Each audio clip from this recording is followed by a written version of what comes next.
ಮುಖ್ಯಮಂತ್ರಿ ಸಿದ್ದರಾಮಯ್ಯ ಅವರ 77ನೇ ಜನ್ಮದಿನವನ್ನು ಸೋಮವಾರ ಹುಣಸೂರಿನಲ್ಲಿ ವಿವಿಧ ಸೇವಾ ಕಾರ್ಯವನ್ನು ನಡೆಸುವ ಮೂಲಕ ಸಿದ್ದರಾಮಯ್ಯ ಹಾಗೂ ಸ್ನೇಹಜೀವಿ ಅಭಿಮಾನಿಗಳು ಅರ್ಥಪೂರ್ಣವಾಗಿ ಆಚರಿಸಿದರು.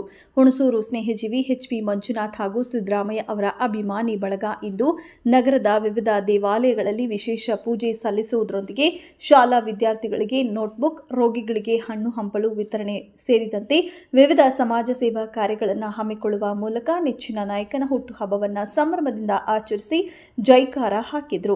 ಆತ್ಮೀಯ ಕಾಂಗ್ರೆಸ್ ಬಂಧುಗಳೇ, ಅಭಿಮಾನಿಗಳೇ, ಸಿದ್ದರಾಮಯ್ಯನವರ ಅಭಿಮಾನಿಗಳೇ ಹಾಗೂ ಮಂಜಣ್ಣನವರ ಅಭಿಮಾನಿಗಳೇ, ಮತ್ತೆ ಇಲ್ಲಿರ್ತಕ್ಕಂಥ ಕಾಂಗ್ರೆಸ್ ಅಧ್ಯಕ್ಷರಾದ ರಮೇಶ್ ರವರೇ, ಪುಟ್ಟರಾಜರವರೇ, ಕುನ್ನೇಗೌಡರೇ, ಮತ್ತೆ ರಾಘುರವರೇ ಹಾಗೂ ಆತ್ಮೀಯ ಸ್ನೇಹಿತರೆ ನಮ್ಮ ಸ್ವರೂಪ್ ಅವರೇ, ಎ.ಪಿ. ಸ್ವಾಮಿಯವರೇ, ನಮ್ಮ ಮಹದೇವನವರೇ, ಇಲ್ಲಿರ್ತಕ್ಕಂಥ ಎಲ್ಲ ಕಾಂಗ್ರೆಸ್ ಬಂಧುಗಳೇ, ಈ ದಿನ ನಾವು ಗೌರವಾನ್ವಿತ ನಮ್ಮ ಕರ್ನಾಟಕ ರಾಜ್ಯದ ಹಿಂದೆಂದೂ ಕಂಡು ಕೇಳರಿಯದಂತ ಧೀಮಂತ ನಾಯಕತ್ವದ ಗೌರವಾನ್ವಿತ ಶ್ರೀ ಸಿದ್ದರಾಮಯ್ಯನವರ ಜನ್ಮದಿನದ ಶುಭಾಶಯವನ್ನು ಕೋರ್ತಾ ಅವರ ಹುಟ್ಟುಹಬ್ಬದ ಸವಿ ನೆನಪಿಗಾಗಿ ಈ ಸರ್ಕಾರಿ ಆಸ್ಪತ್ರೆಯಲ್ಲಿರ್ತಕ್ಕಂಥ ನಮ್ಮ ರೋಗಿಗಳಿಗೆ ಹಣ್ಣು ಹಂಪಲುಗಳನ್ನು ವಿತರಣೆ ಮಾಡಿ ಅವರು ಆದಷ್ಟು ಬೇಗ ಗುಣಮುಖರಾಗಿ ಅವರ ಮನೆಗಳಿಗೆ ತೆರಳಲಿ ಅಂತ ಶುಭ ಕೋರೋದಕ್ಕೆ ಅವರಿಗೆ ಬಂದಿದ್ದೀವಿ.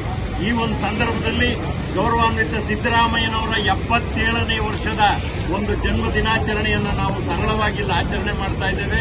ಈ ಒಂದು ಭಗವಂತ ಈ ಒಂದು ಸಂದರ್ಭದಲ್ಲಿ ನಾವು ಕೇಳ್ಕೊಳ್ತಾ ಏನು ಅಂದ್ರೆ, ಮೊನ್ನೆ ನಾವು ಪತ್ರಿಕೆಯಲ್ಲೆಲ್ಲ ನೀವು ನೋಡಿರ್ಬೋದು, ಸಿದ್ದರಾಮಯ್ಯನವರು 77 ವರ್ಷ ಆಗಿದೆ, ಶತಾಯುಷಿಯಾಗಿ ಇನ್ನೂ ಹೆಚ್ಚಿನ ಬಡವರ ಸೇವೆಯನ್ನ, ಸಾಮಾಜಿಕದಲ್ಲಿ ಶೋಷಿತರ ಸೇವೆಯನ್ನ, ದೀನ ದಲಿತರ ಸೇವೆಯನ್ನ, ನೊಂದವರ ನೆರಳಾಗಿ ಎಲ್ರಿಗೂ ಕಷ್ಟ ಸುಖಗಳನ್ನ ಸಹಿಸಿಕೊಂಡು ಬದುಕತಕ್ಕಂಥ ಒಂದು ಬಡ ಜೀವಿಗಳಿಗೆ ಆದರ್ಶಪ್ರಾಯರಾಗಿ ಸೇವೆ ಮಾಡುತ್ತಿರ್ತಕ್ಕಂಥ ಧೀಮಂತ ನಾಯಕತ್ವದ ಸನ್ಮಾನ್ಯ ಶ್ರೀ ಸಿದ್ದರಾಮಯ್ಯನವರಿಗೆ ಭಗವಂತ ಶಕ್ತಿಯನ್ನು ಕೊಡಲಿ, ಆರೋಗ್ಯವನ್ನ ಕೊಡಲಿ ಹಾಗೂ ಇನ್ನೂ ಹೆಚ್ಚಿನ ಅಧಿಕಾರವನ್ನ ಕೊಡಲಿ. ಎಲ್ಲವನ್ನ ಈ ವಿರೋಧಿಗಳ ವಿರುದ್ಧ ಹೋರಾಡುವ ದಿಟ್ಟತನವನ್ನ, ಸ್ಥೈರ್ಯವನ್ನ, ಆತ್ಮಸ್ಥೈರ್ಯವನ್ನ ನೀಡಲಿ ಅಂತ ದಯಾಮಯನಾದ ಭಗವಂತನಲ್ಲಿ ಪ್ರಾರ್ಥನೆ ಮಾಡ್ತಾ ನಾವು ಈ ಒಂದು ಸರಳ ಕಾರ್ಯಕ್ರಮವನ್ನು ಆಯೋಜಿಸಿದ್ದೇವೆ. ತಮ್ಮೆಲ್ಲರಿಗೂ ಅರಿವಾಗಿದೆ, 12ನೇ ಶತಮಾನದಲ್ಲಿ ಶೋಷಿತ ವರ್ಗದ ಸರ್ವ ಸಮಾಜದ ಏಳಿಗೆಗಾಗಿ ದುಡಿದಂತವರು ಗೌರವಾನ್ವಿತ ನಮ್ಮ ವಿಶ್ವಮಾನವರಾದಂಥ ನಮ್ಮ ಬಸವಣ್ಣನವರ ಆದರ್ಶವನ್ನ ಇಟ್ಟುಕೊಂಡು ಹೋರಾಡ್ತಿರ್ತಕ್ಕಂಥವರು ಸನ್ಮಾನ್ಯ ಶ್ರೀ ಸಿದ್ದರಾಮಯ್ಯನವರು ಅಂತ ಮೊನ್ನೆ ಖ್ಯಾತ ಪತ್ರಕರ್ತರಾದಂಥ ದಿನೇಶ್ ಆಮೀನ್ ಮಟ್ಟೂರ್ ಅವರು ಹೇಳಿದ್ದಾರೆ.